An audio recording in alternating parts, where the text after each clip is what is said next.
Hola médicos, bienvenidos de nuevo aquí a tu canal de Red Médica. En esta ocasión vamos a continuar el tema de pancreatitis y vamos a hablar sobre la pancreatitis crónica y la pancreatitis autoinmune. Si quieres saber los conceptos más importantes de estos dos temas, no te vayas a ir. Y además, te invito a que te suscribas a mi canal, que le des me gusta a este video si al final el contenido te parece interesante y que se lo recomiendes a algún amigo médico. Soy el Dr. Treviño y comenzamos. Como en todo buen tema, primero tenemos que partir la definición, y la pancreatitis crónica va a ser caracterizada por una inflamación y fibrosis, además de la pérdida de un tejido exócrino, que va a ser el tejido acinar, y un tejido endocrino, que son los islotes del páncreas, lo que corresponde a la función pancreática. Va a tener muchos factores de riesgo. Dentro del más importante, pues siempre va a ser el consumo prolongado de alcohol. Ya sabes que, como lo vimos en el video anterior, tiene que ser al menos más de 80 gramos en los últimos 5 años. Eso es como se define un consumidor bebedor de tiempo prolongado. Pero solamente el 5% de las personas que tengan esta definición van a desarrollar la enfermedad. Un factor de riesgo que funciona de forma independiente, pero que actúa de forma conjunta o realiza sinergia con el alcohol, es el tabaquismo. Además, otros factores de riesgo de la obstrucción crónica del conducto pancreático, por ejemplo las colelitiasis recurrentes, otros trastornos biliares, que ha tenido más de un ataque de pancreatitis aguda y también dependiendo de la severidad y el daño que haya dejado esa pancreatitis. Más factores de riesgo adicionales es la obesidad, la diabetes, además de que si el paciente tiene pancreatitis autoinmune, pues teóricamente también lo confiere una pancreatitis crónica. Clínicamente, los pacientes van a presentar un dolor tipo pancreático que el paciente ya conoce, y este dolor es un dolor transflictivo que es en el epigastrio, puede ser en el cuadrante superior derecho y que siente que le penetra hasta la espalda. Además, este dolor, como es algo crónico, no va a ser de intensidad tan elevada, pero sí va a ser una intensidad moderada y va a ser recurrente. Esta es la principal problema o molestia que tienen los pacientes con pancreatitis crónica. Después de varios años o décadas de presentarse la enfermedad, los pacientes ya pueden desarrollar sus complicaciones funcionales, que es la esteatorrea y la diabetes. Además, para hacer el diagnóstico nos podemos basar en varias herramientas. La primera de ellas es el ultrasonido. En el ultrasonido pues vamos a tratar de identificar alguna alteración, ya sea alteraciones de las vías biliares o de los conductos pancreáticos. Realmente no tiene una alta sensibilidad, y menos si no se hace un ultrasonido endoscópico. En la tomografía y en la resonancia magnética, lo que vamos a estar buscando son los siguientes hallazgos: que exista presencia de atrofia pancreática, la presencia de calcificaciones, que es como clásicamente siempre se ha descrito la pancreatitis crónica, o las alteraciones del conducto pancreático. En la siguiente imagen pues puedes ver múltiple presencia de calcificaciones en todo el tejido pancreático, que esta imagen es asociada a un paciente que consumía alcohol de forma crónica. También se puede realizar la endoscopía, ya que esta permite visualizar el parénquima y los conductos del páncreas, así como delimitar la severidad de la enfermedad. Va a tener una sensibilidad cercana al 100%, pero una baja especificidad para pancreatitis crónica. Además de eso, se pueden realizar pruebas funcionales en el que se van a medir las enzimas o la secreción de bicarbonato, pero estas pruebas no son de uso muy común en la mayoría de los hospitales.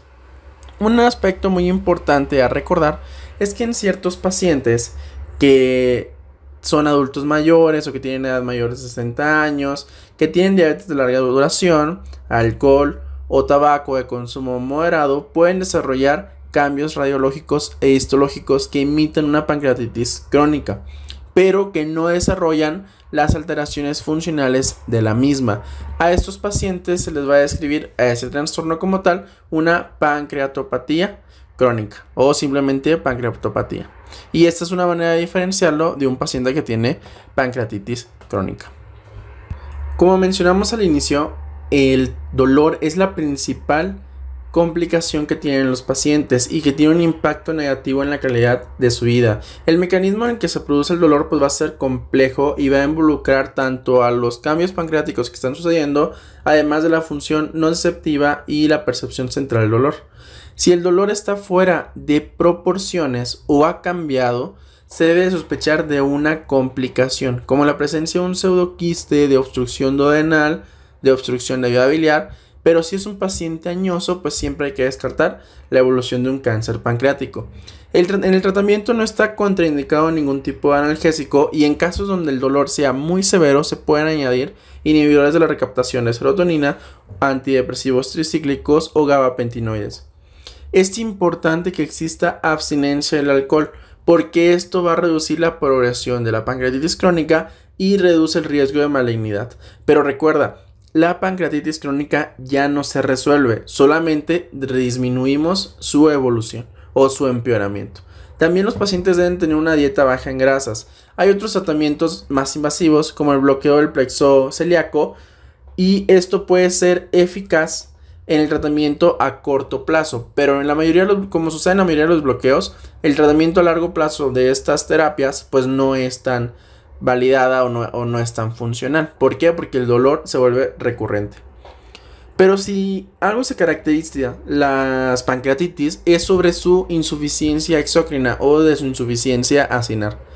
¿Esto qué es lo que provoca? Pues provoca una maldigestión de carbohidratos, proteínas y grasas. Va a ocurrir después de 10 a 15 años de que se presentó la pancreatitis crónica o que se hizo el diagnóstico. La principal alteración que existe es la maldigestión de la grasa. Es la causa más común por la que los pacientes acuden a la consulta de este tipo y tiene consecuencias nutricionales. Hay varias alteraciones relacionadas, por ejemplo la producción de esteatorrea, que puede ser a causa de que existe una obstrucción propia de los conductos pancreáticos que no permite la liberación de las enzimas por el proceso de fibrosis y degeneración que existe. Además, esta malabsorción de las grasas va a afectar en la reabsorción de vitaminas liposolubles, como es el complejo ADEC. Hasta en 2/3 de estos pacientes se pueden hallar osteopenia, osteoporosis y que van a estar ligados de forma directa sobre la insuficiencia pancreática exócrina. Una forma indirecta en la que podemos nosotros evaluar esta insuficiencia es midiéndole la estasa fecal, que nos va a describir leve si es menor de 200 microgramos en cada deposición o severa si es menor de 100. O podemos por otra forma medir la tripsina sérica, que si es menor de 20 nanogramos por mililitro también es sugestiva de insuficiencia pancreática exócrina. Todos los pacientes dentro del tratamiento deben de recibir suplementación con vitamina D y calcio, por lo que comentamos anteriormente. Y además va a requerir terapia de reemplazo enzimático. Esta terapia solamente, o lo que se busca, es que exista la presencia del 10% de la cantidad normal que se excreta alrededor. Esta cantidad normal puede llegar a ser entre 800,000 a 900,000 unidades. Entonces, nosotros lo que le vamos a administrar al paciente, una dosis que es eficaz, es de 40,000 a 50,000 unidades de lipasa por cada comida. Y la mitad de esta se le va a dar cuando el paciente coma un aperitivo o un snack. Hay varios compuestos en los que van a incluir lipasa, amilasa y proteasas que son de origen porcino. Y es importante recordar que las cápsulas deben ser administradas en las comidas. Y si no tiene cubierta entérica la cápsula que estamos proporcionándole al paciente, se debe de añadir un antiácido. ¿Por qué? Porque el ácido va a contribuir a la activación de la tripsina y pues ya no nos va a servir. ¿Cómo se mide la respuesta a nuestro tratamiento? Pues que exista aumento del peso, que exista aumento de los niveles de vitaminas liposolubles y que la esteatorrea vaya disminuyendo o vaya mejorando. Si no existe mejoría, la causa más probable es que la dosis que le dimos a nuestro paciente sea inadecuada. Por otra parte, tenemos la otra cara del páncreas, que es su función endocrina. La función endocrina o su insuficiencia endocrina se va a presentar pues, como diabetes, principalmente por la degeneración o daño dentro de los islotes de Langerhans en las células beta. Esto también algunos autores la conocen como diabetes 3C y realmente aquí lo más característico es que estos pacientes, cuando se les da tratamiento con insulina, tienen mayor riesgo de desarrollar hipoglicemias. El diagnóstico es el mismo y el tratamiento va a ser lo mismo como en el resto de las diabetes. Va a haber otras complicaciones como la obstrucción de la vía biliar o del duodeno, que esto va a producir pues una obstrucción de la salida gástrica o una ictericia obstructiva. Pero la complicación que más nos debe llamar la atención es el cáncer pancreático. ¿Por qué? Porque existe un riesgo relativo de hasta 13 que los pacientes con pancreatitis crónica desarrollen este cáncer pancreático. ¿Cómo nos damos cuenta? ¿Cómo debemos sospechar? Debemos sospechar en pacientes que tengan cambios en su sintomatología. Por ejemplo, disminución del dolor, que aumente el dolor abdominal, que tenga disminución del peso de forma drástica y que no haya sido planeada, o que el paciente empiece a presentar disminución funcional.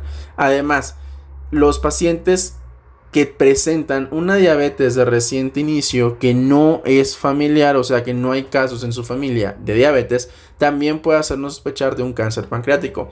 A esos pacientes hay que hacerles un ultrasonido, un TAC y la medición del CA-19-9.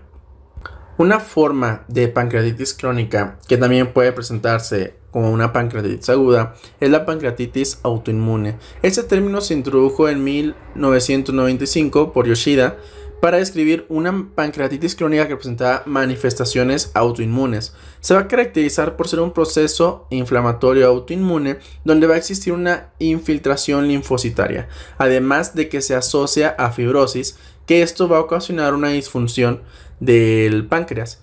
Su presentación es rara y tiene una prevalencia del 5 al 6% de todos los pacientes con pancreatitis crónica. Su etiología, como en la mayoría de los trastornos autoinmunes, va a ser desconocida y además se va a asociar a otras enfermedades autoinmunes como la artritis reumatoide, el síndrome de Sjögren, la enfermedad inflamatoria intestinal, etc. Va a haber algunas alteraciones inmunológicas que vamos a encontrar, por ejemplo la hipergamaglobulinemia con una elevación de la IgG4, además de autoanticuerpos contra la anhidrasa carbónica y la lactoferrina.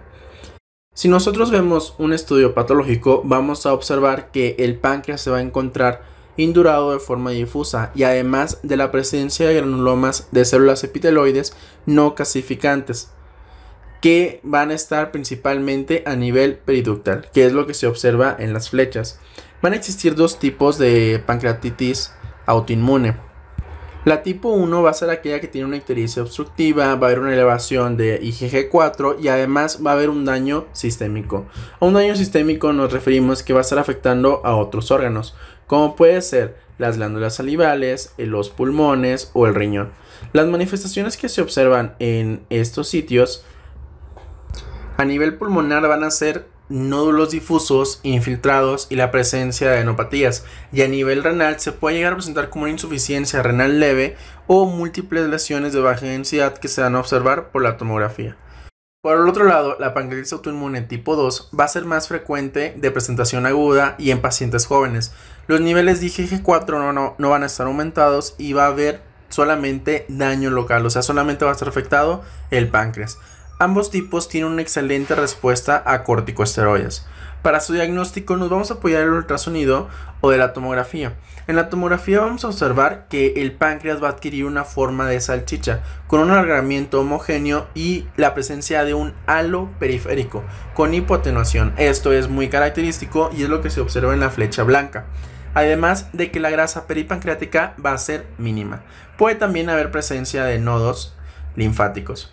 Por el otro lado, la CEPRE nos va a ayudar a identificar datos como una atenuación focal, difuso segmentaria de los conductos pancreáticos. Y además, cuando nosotros damos nuestro tratamiento con corticosteroides, como la mayoría de los pacientes responden y responden de una forma muy favorable, se va a observar una disminución de la enfermedad, lo que quiere decir que este estrechamiento que existía de los conductos pancreáticos va a mejorar, como se observa en ambas imágenes de la CEPRE. Va a haber una serie de criterios que no vamos a tocar aquí, es prácticamente lo que acabamos de comentar, pero que van a tener o van a requerir al menos un criterio de imagen, más la presencia de un criterio serológico e histológico. El principal diagnóstico que debemos de hacer diferencial es contra la pancreatitis crónica por uso de alcohol o la presencia de un cáncer pancreático. Una vez que se ha confirmado por histopatología que estamos ante una pancreatitis autoinmune, se puede dar el tratamiento con esteroides.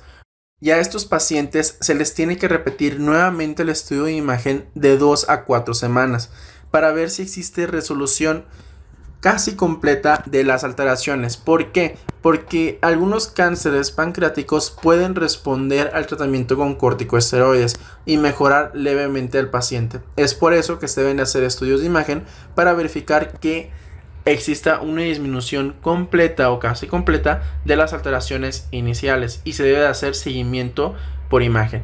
Pero el tratamiento con corticosteroides no es algo mandatorio, pues se han demostrado casos donde existe resolución espontánea. Principalmente se utiliza prednisona a dosis de 40 miligramos diarios por semana, y que estos van a ir reduciéndose a 5 miligramos por semana. Los pacientes también pueden llegar a presentar o van a requerir un tratamiento de mantenimiento, que es un grupo de pacientes que son córtico-dependientes, que el mantenimiento se les da con 5 a 10 miligramos de prednisona por día. Este tratamiento también es funcional para las alteraciones sistémicas, por ejemplo la pancreatitis tipo 1, en donde la obstrucción extrahepática que existe en la vía biliar también mejora con el tratamiento de prednisona. Y con esto damos por concluido el video. Espero que haya sido de tu agrado. Si sabes algo que no mencioné sobre estos dos temas, me encantaría que me lo dejaras en la sección de los comentarios. Y por supuesto, me ayudaría bastante si ayudas a compartir este video. Soy el Dr. Treviño y nos vemos hasta el siguiente video. Chao, chao.